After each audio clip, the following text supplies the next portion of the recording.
2025 പുതുവർഷം പിറക്കുമ്പോൾ പ്രതീക്ഷകൾക്കൊപ്പം തന്നെ UAE നിവാസികൾ അറിഞ്ഞിരിക്കേണ്ട ഈ വർഷം പ്രാബല്യത്തിലാകുന്ന നിയമ മാറ്റങ്ങൾ എന്തൊക്കെയാണെന്ന് നോക്കാം.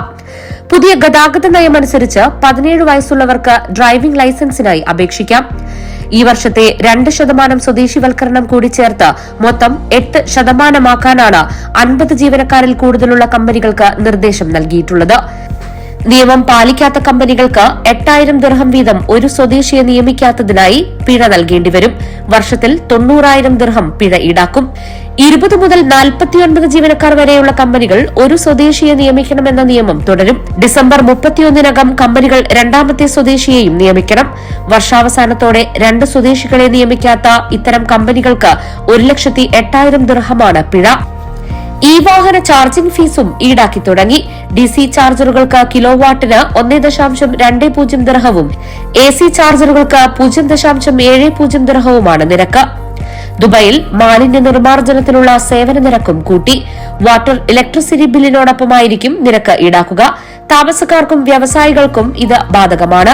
3 വർഷത്തിനകം ഘട്ടം ഘട്ടമായാണ് ഈ നിയമം നടപ്പിലാക്കുക.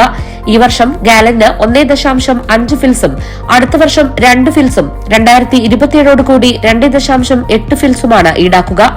ആരോഗ്യകരമായ ഭക്ഷണം തിരഞ്ഞെടുക്കാൻ ഉപഭോക്താക്കളെ സഹായിക്കുന്ന ന്യൂട്രി മാർക്ക് ലേബലിംഗ് അബുദാബിയിൽ പ്രാബല്യത്തിലാകും. Variable road toll pricing system ഫെബ്രുവരിയിൽ പ്രാബല്യത്തിൽ വരും. ഇതനുസരിച്ച് ദുബായിൽ തിരക്കേറിയ സമയങ്ങളിൽ, അതായത് പ്രവൃത്തി ദിവസങ്ങളിൽ രാവിലെ 6 മുതൽ 10 വരെയും വൈകിട്ട് 4 മുതൽ രാത്രി 8 വരെയും സാലിക്കിന് 6 ദിർഹം ഈടാക്കും. ദുബായിൽ പുതിയ പാർക്കിംഗ് നിരക്കും മാർച്ച് മുതൽ വർദ്ധിക്കും. Standard, premium, grand events parking എന്നിങ്ങനെയാണ് തരംതിരിച്ചിട്ടുള്ളത്. ഇതിൽ പ്രീമിയം പാർക്കിംഗിന് മണിക്കൂറിൽ 6 ദിർഹമാണ് ഈടാക്കുക.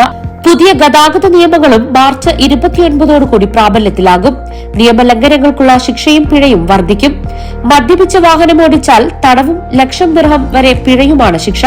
അപകടത്തിൽ ആളപായമോ നാശനഷ്ടമോ പരിക്കോ ഉണ്ടായാൽ ശിക്ഷ ഇരട്ടിയാണ്.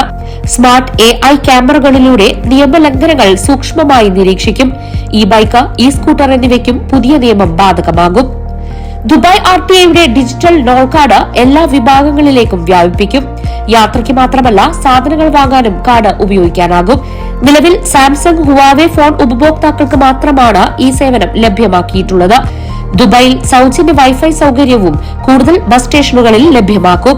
അബുദാബി സായിദ് രാജ്യാന്തര വിമാനത്താവളത്തിലെ സ്മാർട്ട് ട്രാവൽ സിസ്റ്റം എല്ലാ യാത്രക്കാർക്കും ലഭ്യമാക്കും.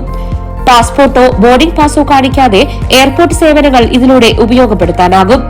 പ്ലാസ്റ്റിക് നിരോധനവും കൂടുതൽ മേഖലകളിലേക്ക് വിപുലീകരിക്കുകയാണ്. പ്ലാസ്റ്റിക് സ്പൂണുകൾ, സ്റ്റൈറോഫോം കണ്ടെയ്നറുകൾ, ടേബിൾ കവറുകൾ, സ്ട്രോ, ഒറ്റത്തവണ ഉപയോഗിക്കാവുന്ന സ്റ്റൈറോഫോം കപ്പുകൾ എന്നിവയാണ് ഈ വർഷം നിരോധനത്തിൽ ഉൾപ്പെടുത്തിയിട്ടുള്ളത്.